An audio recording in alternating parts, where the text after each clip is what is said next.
Hello and welcome. This is Tony Vlahos, your host, and my guest is, of course, Kevin Harrington, the inventor of the infomercial, original shark on Shark Tank, and a seen on TV pioneer.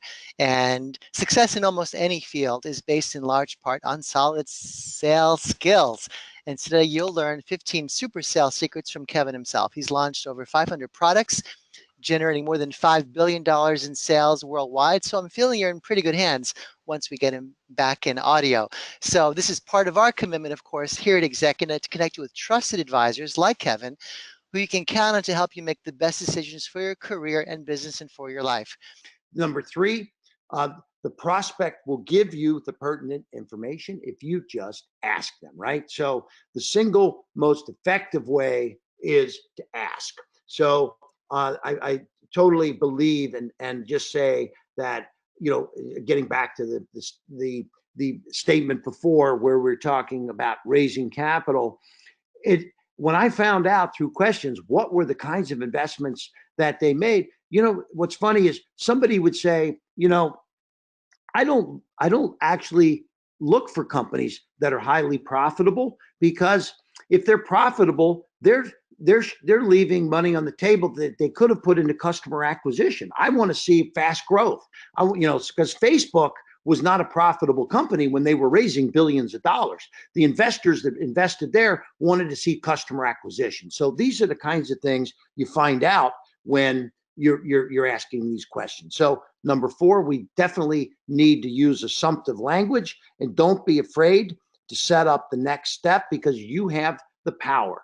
Assumptive language is you're assuming that they're going to be part of your team. You're assuming they're going to want your product. And by the way, Zig was a big problem solver, and his method of selling was wanting to make sure that he understood what the customer's needs were so that he could solve their problems and look at the long-term value in a lifetime relationship. He wasn't just interested in the one-time sales commission. He wanted to build a lifetime of value and a lifetime of opportunity for both sides. So this is why Zig always sat on both sides of the table, and he would think like a buyer and a seller. Because if people like you, they'll listen to you. If they trust you, they'll do business with you. So I think that this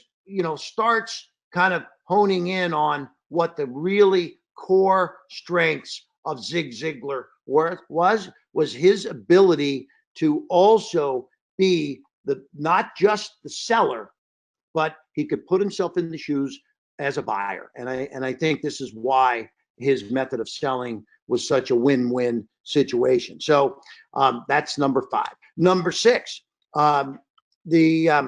let's see here. We got to get to number six. Let me do that. How are we moving around? Okay, there we go. Oh, number six. We got a little tech problem there. So, when you're presenting an opportunity, you're always going to get objections.